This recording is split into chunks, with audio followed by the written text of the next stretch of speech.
죄송합니다. 전화가 갑자기 와서 제가 핸드폰으로 촬영을 하는 바람에 전화가 오면 갑자기 끊어지네요. 죄송하고요. 자, 그래서 RNA에 대해서 지난 시간에 했었죠. RNA가 이제 붙어서 그 약효를 낸다 그랬어요. mRNA에 붙어서 바인딩해서. 근데 DNA는 그 유전병을 갖고 있는 사람들은 그 단백질 약을 아무리 타겟하는 약을 아무리 처리해도 그때만 증상이 나아지지 결코 완치되는 질병이 아닙니다. 그런데 이런 유전자 가위를 통해서 완치를 시킬 수 있다는 거죠. 자, 수잔이라는 사람이 시클셀 디지즈를 갖고 있었어요.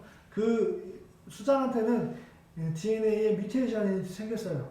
그래서 더블 헬스에서 뮤테이션 변이 된 그 공간이 있습니다. 이것을 우리가 가이드 RNA라는 것을 가지고 우리가 찾아낼 수 있어요. 우리가 예를 들어서 가위로 DNA는 엄청나게 큰 복잡한 정보를 많이 갖고 있잖아요. 우리가 잘라야지 치료를 하는데 잘라서 그걸 빼고 다른 거를 새로 넣어야 되는데 우리가 어디를 자를지 어떻게 알아요? 그렇죠? 그게 되게 중요합니다. 그래서 우리가 이게 DNA라고 했을 때 이 부분을 잘라야겠다, 이 부분을 잘라야겠다로 하면 저번 시간에 말씀드린 그 sRNA 기술을 이용하는 거예요. sRNA는 3보적인 시퀀스가 결합을 갈 수 있다고 했죠? 예, 기억이 혹시 나실 수도 예. 그래서 A에는 T가 붙고 G에는 C가 붙고 그렇죠? 그래서 ATG라고 하면 여기에는 TAC가 붙을 수 있다. 그러니까 상보적인 시퀀스를 이용해서 특이적인 시퀀스를 찾아가는 거예요. 찾아가야지 그 다음에 자를 수 있잖아요. 다른 데만 자르면 안 되죠. 다른 데 자르면 그러면 DNA가 손괴되고 사람의 생명이 위험해질 수도 있는 거죠. 정확한 것을 잘라야 됩니다. 그래서 유전자 가위의 가장 중요한 것 중에 하나는 가이드 RNA로 그 정확한 것을 찾아가는 거예요. 자, 가이드 RNA를 찾아갔어요. 찾아가면 그것을 가위로 자릅니다. 잘라서 자르고 자른 후에 새로운 DNA, 정상 DNA를 넣어서 수잔이 나갈 수 있게 도와주는 거예요. 아주 쉽게 얘기한 건데 다시 얘기하면 DNA가 유전자 조작은 이 크리스퍼-캐스나이는 정확한 것을 우리가 알면 이 부분이 변이가 되어 있으면 이 부분에 대한 sRNA, 가이드 RNA를 가지고 거기다 붙입니다. 그 가이드 RNA에 그 뒤에다가는 가위를 매달아 놓는 거예요. 그래서 자른 다음에 이 부분을 우리가 다시 새로운 고친 부분을 넣어줘서 얘를 붙입니다. 그러면 새로운 DNA가 되는 거죠. 고친 DNA가 되는 거죠. 그런 식으로 자르고 난 다음에 또 하나 중요한 것은 그 DNA가 두 개의 가닥으로 이루어져 있잖아요. 두 개의 가닥으로.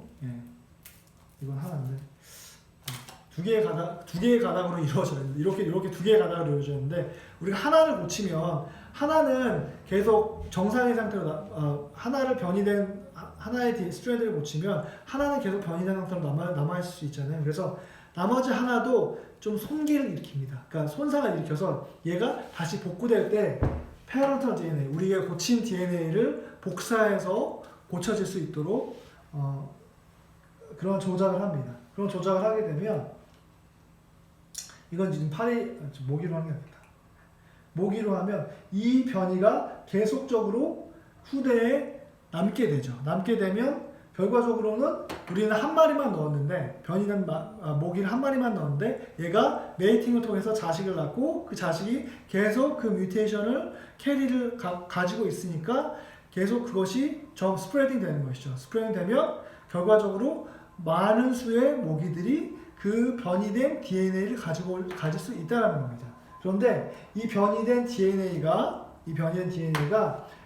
대부분 많이 쓰는 게 뭐냐면 AGAP 007280이라는 로사이, 그러니까 그 유전자의 어떤 특정 부분을 타겟하는데 그 부분이 변이가 되면 그 피메인의 리프로덕션, 그러니까 뭐라 그러냐, 암컷의 그 리프로덕션, 알을 낳는 것이 능력이 없어집니다.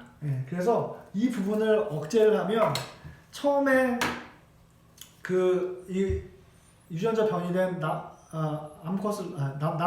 수컷을 조작해야 되죠. 대부분 암컷은 피를 빠니까 수컷을 잡아다가 조작을 합니다. 그 다음에 암컷한테 메이팅을 해요. 그러면 이 암컷은 알을 낳을 수 있어요. 그런데 이 암컷이 낳은 알 중에 사실은 수컷은 상관이 없잖아요. 피를 안 빠니까. 걔는 전염병을 캐리 안 하잖아요. 암컷은 이 변이를 계속 가지고 있는 거예요. 그러면 어떻게 될까요? 다른 수컷을 만나서 메이팅을 할 수 있을까요? 뭐 메이팅을 할 수 있겠지. 그 행위는 할 수 있겠지만 알은 못 낳죠. 예. 왜냐하면 리프로덕션 할 수 있는 그 부분이 망가졌으니까 얘는 그 변이가. 그래서 첫 번째 그 만난 그 암컷은 괜찮지만 그 암컷이 낳은 암컷들은 새끼 중에 암컷들은 그 알을 낳을 수 있는 능력이 상실됩니다. 그러면 어떻게 되죠? 개체수가 결과적으로는 줄어들겠죠. 예, 그러한 원리를 통해서 개체수를 그러면 그 세대가 1세대, 2세대, 3세대 가면 갈수록 줄어들겠죠. 예, 줄어드는 개체수가 줄어들어서 질병도 감소할 수 있는, 유병도 감소할 수 있는 효과를 기대하는 것이죠. 그래서 지금 빌 앤 멜린다, 그 빌 게이츠라고 아시죠? 세계 최고 부자죠. 예, 빌 게이츠하고 그 와이프인 멜린다 여사가 같이 빌 앤 게이츠 파운데이션이라고 해서 그 사실 이런 연구는 돈 많은 나라에서는 안 하거든요. 되게 가슴 아픈 얘기인데 그 돈 많은 나라, 특히 우리나라도 보세요. 그 우리나라는 사실 이제는 선진국 반열에 들어갔죠. 말라리아나 웨스트나일이나 뭐 이런 모기들에 인한 전염병이 어디가 제일 많이 걸릴 것 같으세요? 대부분 남쪽이거든요. 그런데 세계 지도를 놓고 보면 아프리카나 남반구에는 사실은 잘 사는 나라가 별로 없어요. 북반구가 훨씬 많이 잘 살죠. 거기는 모기에 대한 전염병에 대한 그런 것들이 현저하게 낮습니다. 그러면 그 사람들이 보통 그 연구는, 기초 연구는 돈이 어디서 나냐면 정부에서 나오거든요. 근데 정부가 사실은 우리나라 국민의 퍼블릭 헬스, 그러니까 공중보건을 위해서 기초 연구를 하는데 우리나라에 말라리아 걸린 사람이 없는데 왜 말라리아 연구를 하냐, 이렇게 나오잖아요. 그러면 거기에는 펀드가 없으면 과학자들은 연구를 할까 안 할까요? 안 해요. 못하죠. 돈이 없는데 어떻게 해요.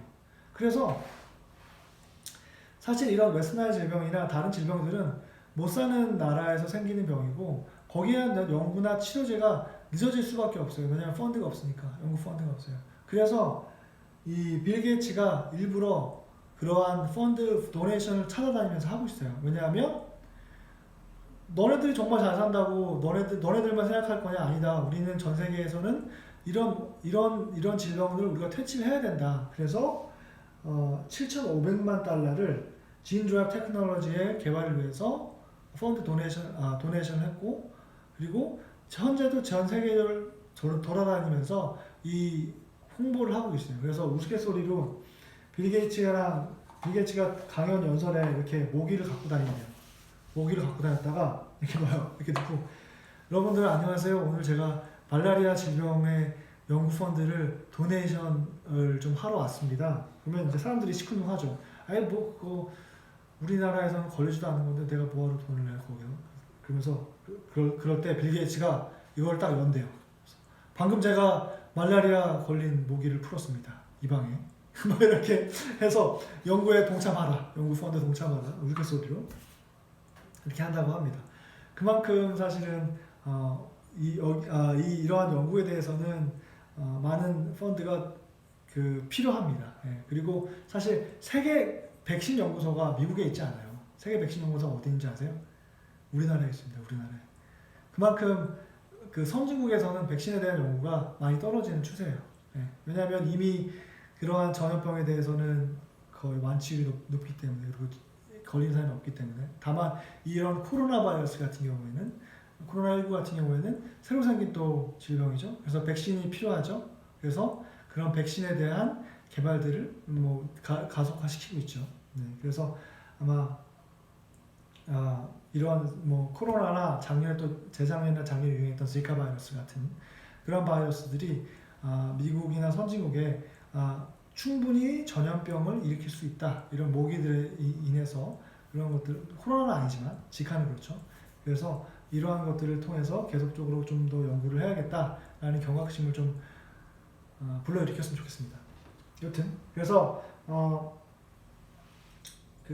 이러한 모기 퇴치를 위해서 진 드라이브 연구 기술을 빌앤 멜린다가 뭐 이런 파운데이션을 만들었고요. 그리고 실제로 미국 주변에도 이러한 유전자 저장 모기들이 풀어지고 있습니다. 네, 그래서 케이먼 아일랜드라는 그러한 곳인데 여기가 어디냐면 어디 있을까? 여기 있네요. 네.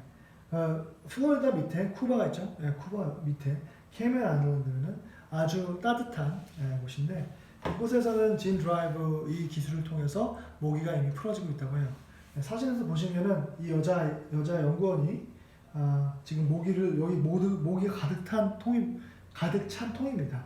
그래서 유전자 조작이 이미 된 거죠. 얘를 지금 날려 보내고 있죠. 예, 그래서 2017년에 벌써 3년 됐네요. 3년 전에 800만 마리의 모기들을 계속 방출하고 있습니다. 방출하고 있어서 보니까 알을 좀 채취해서 그 숫자를 방출하고 나서 확인을 해봤더니 88%가 줄어들고 있어요.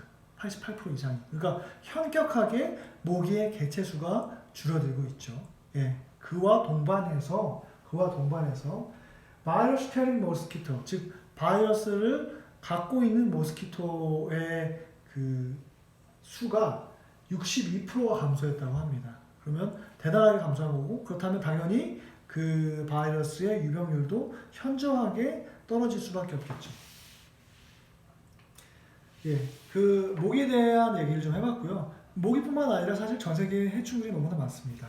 또 캘리포니아에서는 모기뿐만이 아니라 이 빨간 초파리, 스파링 윙 드로소필리아라고 해서 여기 보면 날개에 점박이가 있죠. 점박이 초파리인데 이 캘리포니아는 여러 가지 농산품이 굉장히 많거든요. 저도 이제 캘리포니아에 좀 살아봐서 과일들이 너무나 맛있고 특히나 4월에는 체리가 진짜 엄청나게 답니다. 달고 싸고 맛있어서 크고요. 그래서 체리 시즌인데 이 스파링 윙 드로소필리아가 즉 이 초파리가 체리 농사를 완전히 망치는 엄청난 해충이래요. 그래서 캘리포니아 당국에서는 이 초파리를 없앨 수 있게 우리가 막 보통 살충제라고 해서 많이 하잖아요. 근데 그 살충제는 사실 벌레도 죽이지만 그 농도가 높으면 사람에게도 좋지 않죠. 그렇기 때문에 이 진드라이브 기술을 통해서 초파리를 아예 죽여버리면 어떨까라는 생각을 가지고 있습니다. 그래서 실질적으로 사용을 하려고 준비 중에 있고요. 그리고 플로리다에서도 지금 아까 케미컬 위에 플로리다에 거기서도 사실은 모기가 굉장히 많거든요. 그래서 지카 바이러스가 처음에 브라질에서 시작됐을 때 그 모기들이 점점 유입돼서 위로 점점 올라가서 정말 플로리다에서도 지카 바이러스 환자들이 막 많아지기 시작했죠. 그래서 FDA에서 처음에 경고를 알리고 그 다음에 이런 진 드라이브를 통해서 플로리다에 좀 모기들을 투입해야겠다라고 했는데 사실은 로컬에 있는 사람들이 굉장히 우려를 많이 했어요. 예. 왜냐하면 이 진 드라이브 모기를 통해서 혹시나 왜냐하면 아까 말씀드렸듯이 모기를 불임화시키는 거잖아요.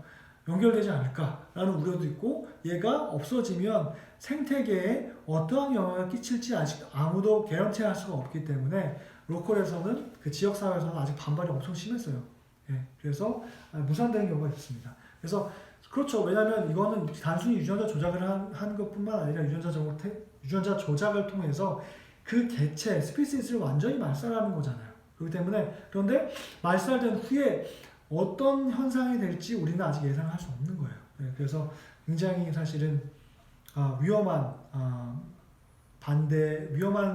그런 생각을 걱정을 하는 사람들도 있기 때문에 그런 것 때문에 반대가 되는 경우도 있습니다. 다만 뭐 이런 경우는 다르죠. 유입종. 그러니까 원래는 그 나라에는 없었는데 갑자기 유입이 돼서 생태가 망가져 버린 경우도 있잖아요. 예, 그런 동물애 같은 경우에는 그런 것들도 유전자 조작을 통해서 개체를 좀 말살해버리자. 그 자체 한에서만 이러한 그런 운동들도 있어요. 특히나 고립된 지역, 뭐 섬 같은 데는 그런 유입종들이 다시 나갈 일이 없으니까 유전자 조작된 동물이 나갈 일이 없으니까 그런 것들을 한번 해보려고 하는데 특히나 뉴질랜드 같은 경우에는 그렇습니다.